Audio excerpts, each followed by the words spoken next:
Hello friends, welcome to home food zone.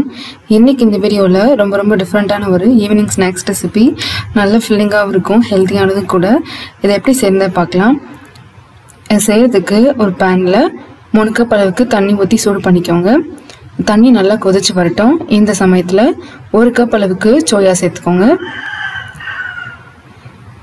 Soya நல்லா வெந்து வரணும்.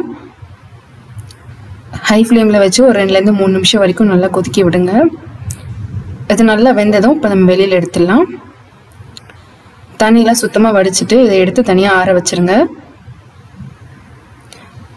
இது நல்லா ஆறட்டும். இதுக்கு தேவையான மாவு இப்போ செய்கிறதுக்கு ஒரு மிக்சிங் பவுலில் 1 கப் அளவுக்கு அரிசி மாவு சேர்த்துக்கோங்க. 1/4 டீஸ்பூன் உப்பு சேர்த்துக்கோங்க. இது ரெண்டையுமே நல்லா கலந்துட்டு இதில் வெதுவெதுப்பான தண்ணி சேர்த்து நல்லா சாஃப்டான மாவை பிசைஞ்சு எடுத்துக்கோங்க. 3/4 கப்லேருந்து 1 கப் வரைக்கும் கூட தண்ணி தேவைப்படும். உங்களுக்கு எவ்வளோ தேவைப்படுதோ பார்த்து கொஞ்சம் கொஞ்சமாக சேர்த்து பிசைஞ்சு எடுத்துக்கோங்க. எல்லாத்தையுமே நல்லா சேர்த்து பிசைஞ்சு நல்லா சாஃப்டான மாவாக கொஞ்சம் நெல்லு இருக்கிற மாதிரி பிசைஞ்சுக்கோங்க. இதை ஒரு 10 நிமிஷம் ஊற வச்சிடலாம்.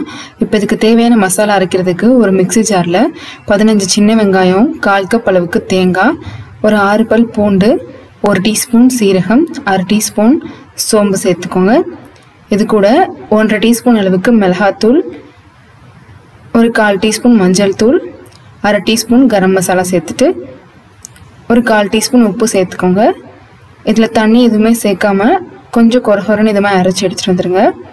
இப்போ இது கூட நம்ம ஏற்கனவே வேக வச்சு எடுத்து சோயா சேர்த்துட்டு இதுலேயும் தண்ணி எதுவுமே சேர்க்கக்கூடாது. நல்லா மையாக அரைச்சிடாமல் கொஞ்சம் இந்த மாதிரி கொரகொரப்பாக இருக்கிற மாதிரி அரைச்சி எடுத்துக்கோங்க. இப்போ ஒரு பேன் சூடு பண்ணிவிட்டு 2 டேபிள் ஸ்பூன் அளவு எண்ணெய் சேர்த்துக்கோங்க. எண்ணெய் நல்லா சூடானதும் நம்ம அரைச்சி எடுத்துகிட்டு வந்த சோயாவை இதில் சேர்த்துக்கலாம். நல்லா பச்சை வாசனை போகிற வரைக்கும் நம்ம அதை வறுத்து எடுக்கணும். மீடியம் ஃப்ளேமில் வச்சு ஒரு 2லேருந்து 3 நிமிஷம் வரைக்கும் நல்லா வறுத்து எடுத்துக்கோங்க. இப்போ இது கூட ஒரு 1 டீஸ்பூன் அளவுக்கு லெமன் ஜூஸ் சேர்த்துக்கலாம். இந்த ஜூஸ் நல்லா எல்லா பக்கமும் படுற மாதிரி ஒரு தடவை நல்லா மிக்ஸ் பண்ணி விட்டுக்கோங்க. இப்போ இதை ஸ்டவ் ஆஃப் பண்ணிவிட்டு நல்லா ஆற வச்சிடலாம். ஓரளவு நல்லா ஆறினதும் இதை நம்ம செய்ய ஆரம்பிக்கலாம். இப்போ நம்ம ஏற்கனவே பிசைஞ்ச மாவுலேருந்து சின்ன எலுமிச்சம்பழ அளவுக்கு தனியாக உருட்டி எடுத்துக்கோங்க. இதை மாதிரி நல்லா மெல்லிசை தட்டி எடுத்துக்கோங்க. எவ்வளோ நல்லா மெல்லிசை தட்ட முடியுமோ தட்டிக்கோங்க. இதுக்கு நடுவில் இந்த சோயா மசாலா தேவையான அளவு எடுத்து வச்சுட்டு நம்ம நல்லா எல்லா பக்கமும் க்ளோஸ் பண்ணி நல்லா உருட்டி எடுத்துக்கோங்க. இது உங்களுக்கு பிடிச்ச ஷேப்பில் நீங்கள் செய்யலாம். நான் இந்த மாதிரி ரவுண்ட் ஷேப்பில் செஞ்சு எடுக்கிறேன். இப்போ இதே போலவே எல்லாத்தையுமே செஞ்சு எடுத்துக்கலாம். இதை நம்ம வேக வச்சு எடுக்கிறதுக்கு ஒரு இட்லி பாத்திரத்தில் இதை உள்ளே சேர்த்துட்டு கரெக்டாக ஒரு 5லேருந்து 7 நிமிஷம் வரைக்கும் ஹை ஃப்ளேமில் வச்சு வேக வச்சு எடுத்துக்கோங்க. பார்த்தீங்கன்னா இது நல்லா வெந்து வந்திருக்கு. இதை இப்போ நம்ம வெளியில் எடுத்துடலாம்.